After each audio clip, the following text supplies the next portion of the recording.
Hello everyone and welcome back to It's Personal. I am Mona and today's project is a mixed media project. I used a lot of different kinds of art supplies, not too many, but enough that I would classify this as mixed media.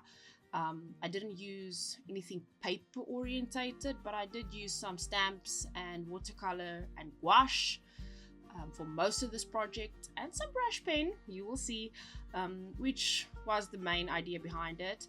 As you will see at the top of the screen, there is a little note with my doodle idea on it for this project specifically. The three colors present is like a rosy pink, red, rose pink kind of color, a violet, purple violet, and then a cerulean blue. And I just think those three colors really work well together. I've got three fine liners in my pencil case that I take to work with me, and those are the colors I tend to gravitate towards a lot. I'll use them to write with, or when I need a little bit of color when I'm doodling, I will use those. And they just, what's the word I'm looking for, gel together really well. So yeah, I decided I really wanted to use them in a project, and at that stage I was doodling a lot of these like simple flower designs, and I wanted to incorporate all of those things together in an art project, and this was the end result. Right now I am using some Mitsubishi brush pen liner just to do all the outlines on this project. I'm working on a hot press watercolor paper, prime art if I'm correct. And yeah, I was trying to be as careful as possible because I haven't worked on watercolor paper specifically in a while, and it takes a little bit longer for everything to dry on it.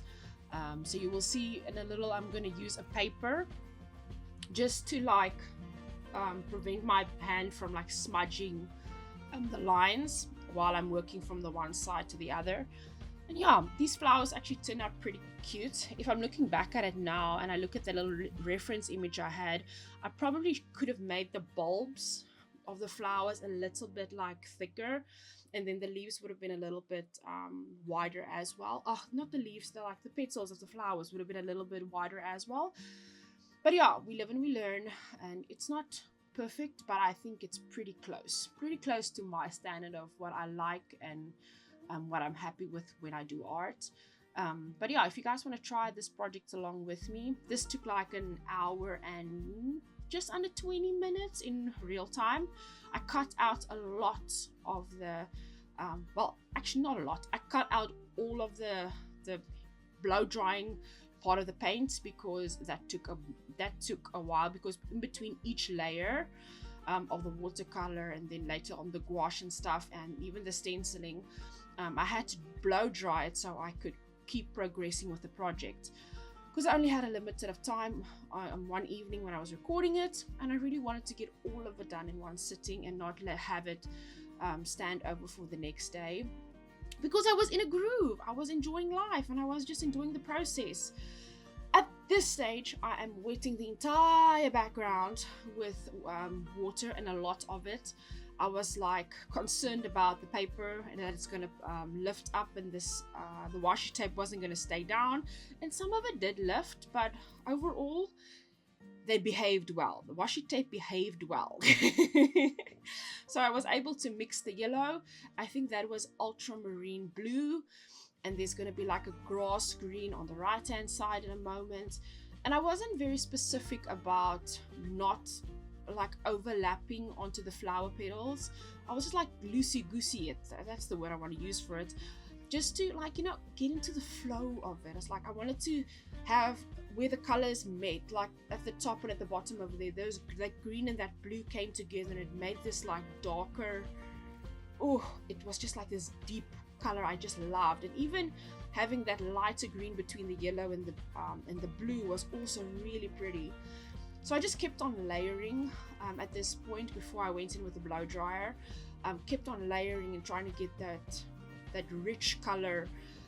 Not all of it is that the same tone, but it was like I just want to get that rich yellow, like spots with a rich yellow. And then I decided, okay, maybe it was a little bit too much. There was a little bit too much water on there, and I went in with a paper towel. I just folded it up and I just blotted everything just to get that, just lift some of the color back up again. And then you can see I blow dried all of it.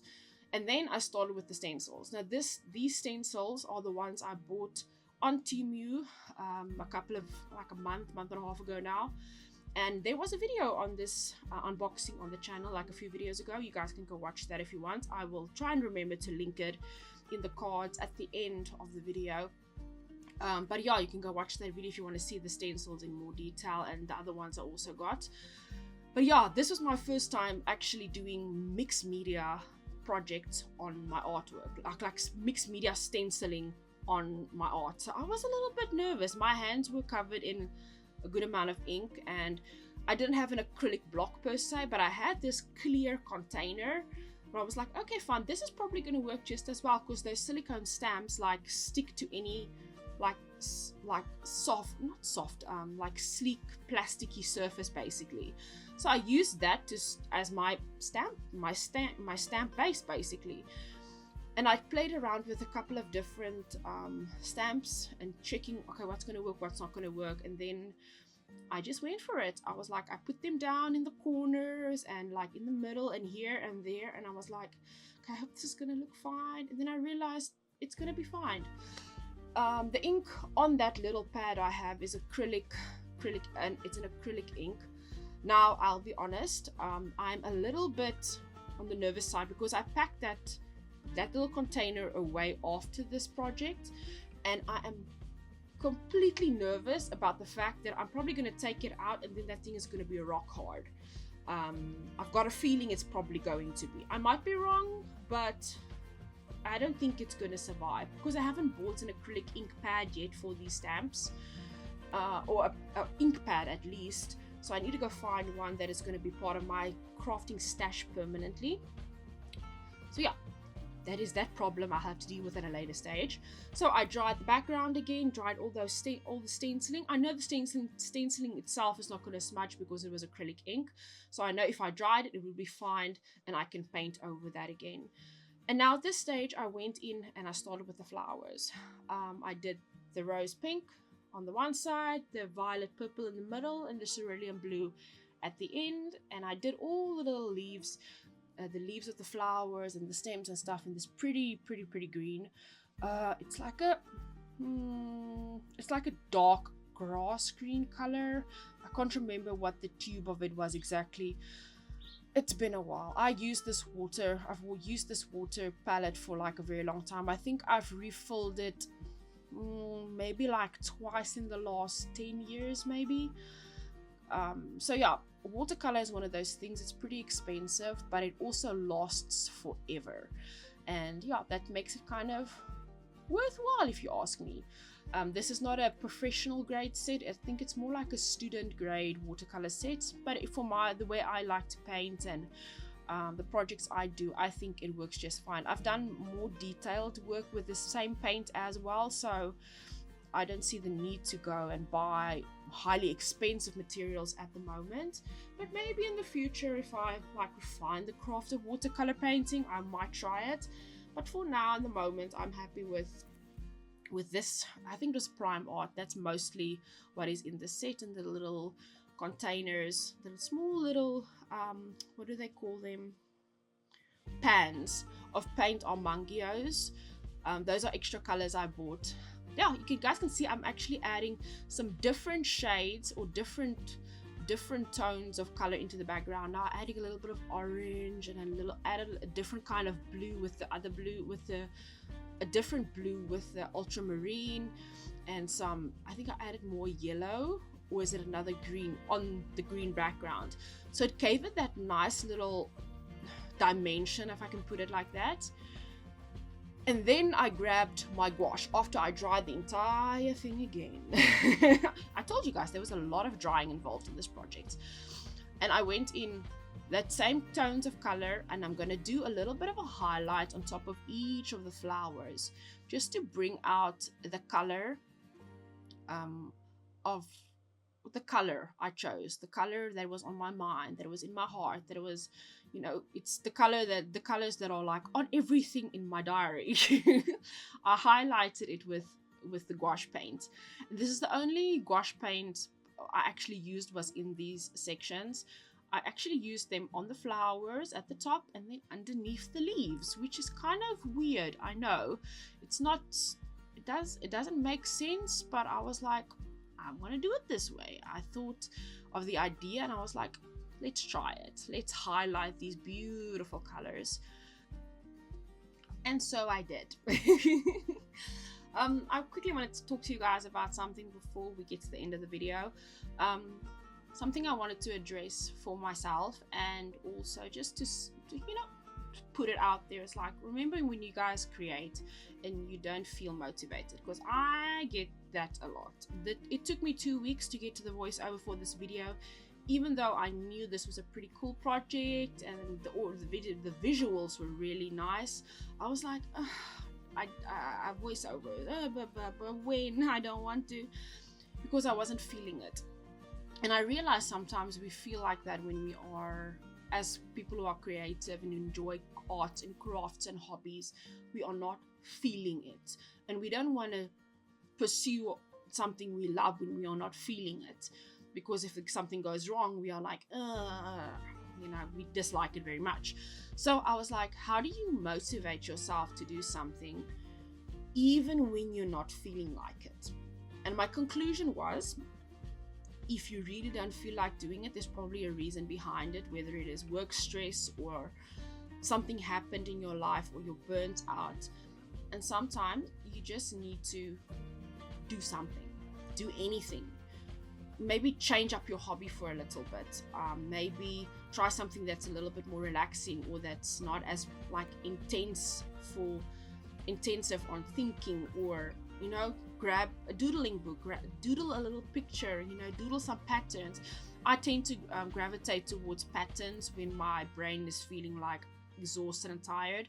I will go into like taking a little piece of paper and just doodling a pattern on it. It doesn't have to make sense, but I find that even after I've done just that little bit, I feel a bit better. And that is the overall thing with art and hobbies. When we use that as an outlet for the stress in our daily lives, we feel better. We don't, because then we are kind of looking after ourselves. We're taking care of our souls and our hearts by doing something that is not for other people per se, but it's, you color a coloring page, not for someone else. You color it for you because you enjoy it. But if you do those little bits, even when you don't feel like it, you feel a sense of completion and accomplishment. But I just wanted to address that, just wanted to put that out there. Even if you're not feeling motivated to do anything artsy, craftsy, or hobby orientated, maybe just do something different, or just do a little. Do something simpler. Don't go on a big project idea and try to do something big when you're feeling unmotivated or exhausted or on the verge of burnout.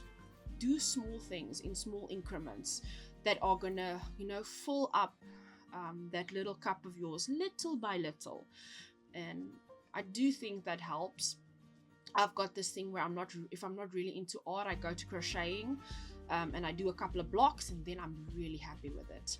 But yeah, that's my little tidbit for today.